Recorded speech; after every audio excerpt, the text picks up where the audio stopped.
اس طریقے سے صاف طور پہ خلق اوتار کی پیشن گوئی ہے، اور یہ پیشن گوئی صرف محمد اور صرف محمد صلی اللہ علیہ وسلم پہ اترتی ہے، ہو بہو. تو ہر ہندو اگر اپنی مذہب ہوں گا کہ آخری آنے والے پیغمبر محمد صلی اللہ علیہ وسلم. مانتے ہیں کہ خدا ایک ہے؟ جی. آپ مانتے ہیں کہ بت پرستی مورتی پوجا غلط ہے؟ غلط ہے. تو آپ مسلم بننا چاہیں گے؟ جی. آپ کو کوئی بھی زبردستی کر رہا ہے اسلام قبول کرنے کے لیے؟ جی نہیں. آپ اپنے دل سے کرنا چاہتی؟ جی. ہوش و حواس میں جی. کوئی بھی دباؤ نہیں؟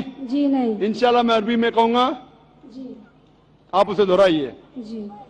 اشہدو اشہدو اللہ اللہ الہ الہ الا اللہ الا اللہ واشہدو واشہدو انا انا محمدن محمدن دہو ورسولہ. ورسولہ. میں گواہی دیتی ہوں میں گواہی دیتی ہوں کہ اللہ کے علاوہ اللہ کے علاوہ کوئی معبود نہیں، کوئی اللہ صلی اللہ علیہ وسلم علیہ وسلم اس کے اس کے پیغمبر پیغمبر اور بندے. ماشاءاللہ آپ مسلم بن چکی ہے، اور میں دعا کرتا ہوں اللہ سبحانہ و تعالیٰ سے کہ آپ کی جو مشکلات کا حل کرے، اور اللہ آپ کو اس دنیا اور آخرت میں سفلتا پائے، اور اللہ انشاءاللہ آپ کو جنت نصیب فرمائے. مجھے ایک آپ سے ایک نام چاہیے.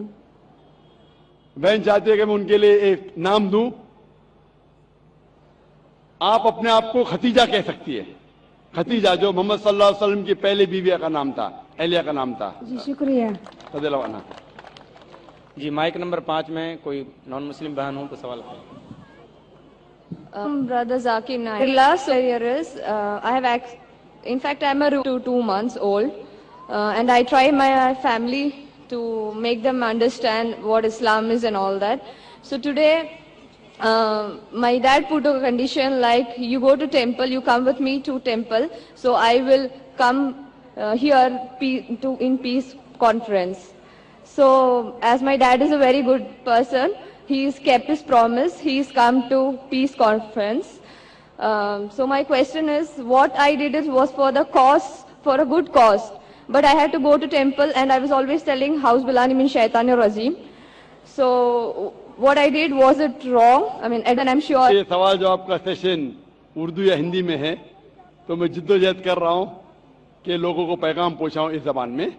بہن کا سوال ہے کہ چند مہینے پہلے، 2 یا 3 مہینے پہلے اس نے اسلام قبول کیا ہے، اور اس کے والد جو ایک اچھے انسان ہیں، جب والد کو اس نے کہا کہ آپ پیس کانفرنس میں آؤ، تو والد نے شرط لگائی کہ آپ اگر ٹیمپل میں آئیں گے، مندر میں آئیں گے، تو میں پیس کانفرنس میں آؤں گا. تو اس کے والد میں آ گئے. تو کیا اس نے جو شرط لگائی وہ صحیح تھی یا غلط تھی؟ آپ نے اگر اپنے والد کو کہا کہ ٹیمپل میں جائیں گی، ٹیمپل میں جانا غلط نہیں ہے، مورتی پوجا کرنا غلط ہے. میں بھی کئی ٹیمپل میں جا چکا ہوں، کئی ٹیمپل میں دیکھنے کے لیے ٹیمپل میں کیا ہے. تو اگر آپ ٹیمپل کے اس کے علاوہ کوئی معبود نہیں، بت پرستی غلط ہے، تو ٹیمپل میں جانا کوئی حرج نہیں، وہ غلط ہے. جی don't do idol worship. You can go to the temple but don't do idol worship. Doing idol worship is wrong. If you believe in your heart that there is one God and idol worship is temple is no problem. تو جب تک آپ بت پرستی مورتی پوجا نہیں کرتی، آپ temple جا سکتی ہے. اور آپ نے کہا کہ آپ کے والد سے کچھ بات کہوں تاکہ انشاءاللہ اسے ہدایت ملے. میں کہنا چاہتا ہوں اس بہن کے والد سے کہ آپ دیگر مذاہب کا مطالعہ کیجئے، چاہے بائبل کا، چاہے وید کا، چاہے بھگوت گیتا کا، چاہے قرآن کا، اور آپ کو پتہ لگے گا کہ سارے مذہبی کتاب کہتے. پوچھنا چاہتا ہوں کہ اگر آپ پڑھیں گے آپ کے وید جو میں نے کہہ چکا ہوں، اس میں بھی صاف طور یجروید، ایشور بھگوان کی کوئی پرتیما نہیں، کوئی عکس نہیں، کوئی پکچر نہیں، کوئی پینٹنگ نہیں، کوئی فوٹوگراف نہیں، کوئی بت نہیں، کوئی مورتی نہیں. تو مورتی پوجا کرنا ہندو مذہبی کتاب کے حساب سے بھی غلط ہے. یہ کچھ ہندو دھرم کے ٹھیکیدار میں نہیں لکھا ہے. تو میری التجا ہے آپ سے، میری درخواست ہے آپ سے کہ آپ اپنے کتاب کا مطالعہ کیجئے، اور جو گیان رکھتا ہے آپ کی کتاب کے بارے میں ان سے پوچھئے. اس میں لکھا ہے کہ مورتی پوجا غلط ہے، اور جو میں حوالے دیا ہے آپ ان سے پوچھئے اس کی کیا معنی ہے. ایک مسلمان کہہ رہا تھا ٹوپی پہنے ہوئے، داڑھی رکھے ہوئے، کہ مورتی پوجا غلط ہے. لکھا ہے سویتا سویتار اپنشد ادھیائے نمبر 4 شلوکا نمبر 19 میں. یہ کیا صحیح کہہ رہا ہے؟ آپ لائبریری میں جاؤ اور اس کا ترجمہ اور میں اللہ سے دعا کرتا ہوں کہ اللہ آپ کو ہدایت دے